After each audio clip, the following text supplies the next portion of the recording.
यानी जो public transport use होती है लोगों की कम्यूटेशन के लिए, उसमें भी स्मोकिंग नहीं की जा सकती। कोई भी शख्स जो है वो सिगरेट सेल आउट नहीं कर सकता किसी माइनर को जिसकी एज 18 साल से कम हो। पेनल्टीज़ जो है सेक्शन 5, 6 और 10 को अगर कोई शख्स वायलेट करता है, तो उसकी पेनल्टी जो है फॉर फर्स्ट ऑफेंस अगर पहली दफ़ा करे तो ₹1000 का जुर्माना है, और अगर वो सेकंडली रिपिटेटिवली ये काम करे तो फिर जुर्माना 1 लाख तक हो सकता है। सेक्शन 7, 8 और 9 को अगर कोई कॉन्ट्रवीन करे तो जो पहली दफ़ा की कॉन्ट्रवेंशन पे जुर्माना होगा वो ₹5000 है, और अगर दोबारा इस एक्ट को रिपीट किया जाता है तो फिर इसकी सज़ा 3 मंथ्स तक हो सकती है। इसमें ये जो पब्लिक इंटरेस्ट लिटिगेशन में पब्लिक इंटरेस्ट लेजिस्लेशन जो की गई है बहुत सारी, उसमें एक लेजिस्लेशन वर्थवाइल लेजिस्लेशन जिस पे बात करना और जिसका जाना जाना ज़रूरी है, वो है the prohibition of smoking and protection of non smokers health ordinance 2002। इसकी जो सेक्शन 2 का सब क्लॉज ए है वो एडवर्टाइजमेंट को डिफाइन करता है, जिसमें ये कहा गया है कि किसी नोटिस, सर्कुलर, बैनर से, किसी सोशल मीडिया कैंपेन से, होर्डिंग से, इंटरनेट से, किसी भी डिवाइस की यूज़ से, सोशल मीडिया पे जनरली किसी भी तरीके से जो जिसका इफ़ेक्ट या इम्पैक्ट ये हो कि आप स्मोकिंग को या टोबैको जो है उसके यूज़ को प्रमोट कर रहे हैं, तो that expression would be termed as an advertise. इसके अलावा जो बात की गई वो ये है कि सेक्शन 3 में ये कहा गया कि गवर्नमेंट जो है वो by notification in the official gazette time to time declare कर सकती है कि कौन से एरियाज जो हैं वो नो स्मोकिंग और नो टोबैको यूज प्लेस जो है उसकी डेफिनेशन में आते हैं। फिर इसके बाद ये बात की गई कि सेक्शन 5 में कहा गया कि कोई शख्स जो है वो स्मोक नहीं कर सकता या तंबाकू जो है उसका इस्तेमाल नहीं कर सकता किसी भी पब्लिक प्लेस में या ऐसी जगह जो पब्लिक वर्क के लिए यूज होती हो। इस सिलसिले में जो फेडरल गवर्नमेंट है वो फ्रॉम टाइम टू टाइम जो है गाइडलाइंस जो है वो जरूर इशू कर सकती है, ताकि एडिकेट अरेंजमेंट्स जो हैं जो है वो की जाए, ताकि जो नॉन स्मोकर्स हैं उनकी हेल्थ को प्रोटेक्ट किया जाए।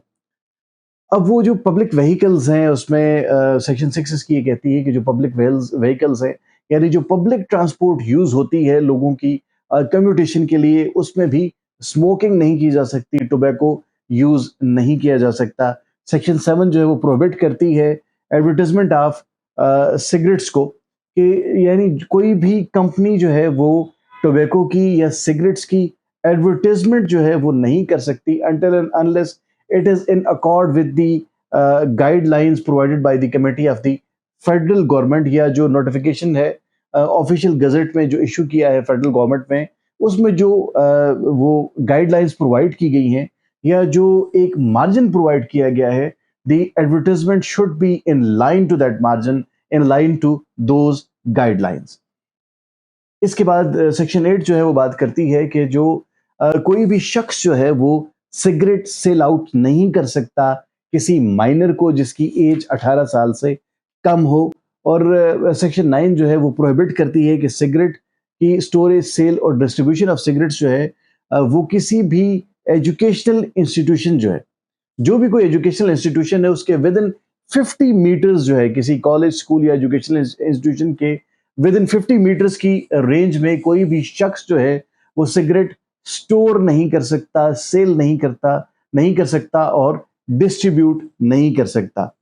और डिस्प्ले सेक्शन 10 जो है वो डिस्प्ले और एग्जीबिशन ऑफ बोर्ड्स की बात करती है कि जो शख्स ऑनर है या मैनेजर है या इंचार्ज है किसी ऐसी जगह का जो जहाँ किसी किस्म का पब्लिक वर्क किया जाता हो, तो वो किसी ऐसी जगह पे जहाँ सब लोगों की नज़र पड़े एक क्लियर बैनर या एक क्लियर जो प्ले कार्ड है या कोई बोर्ड जो है वो मेंशन करेगा जिस पे नो स्मोकिंग जोन लिखा हुआ होगा। इसकी पेनल्टीज जो है सेक्शन 5, 6 और 10 को अगर कोई शख्स वायलेट करता है तो उसकी पेनल्टी जो है फॉर फर्स्ट ऑफेंस अगर पहली दफा करे तो ₹1000 का जुर्माना है, और अगर वो सेकेंडली रिपीटेटिवली ये काम करे तो फिर जुर्माना 1 लाख तक हो सकता है। और इसी एक्ट की सेक्शन 7, 8 और 9 को अगर कोई कॉन्ट्रवीन करे तो जो पहली दफा की कॉन्ट्रवेंशन पे जुर्माना होगा वो ₹5000 है, और अगर दोबारा इस एक्ट को रिपीट किया जाता है तो फिर इसकी सजा 3 मंथ्स तक हो सकती है। इसमें ये जो ऑफेंस हैं ये कॉग्निजेबल होंगे, काबिल दस्तंदाजी होंगे,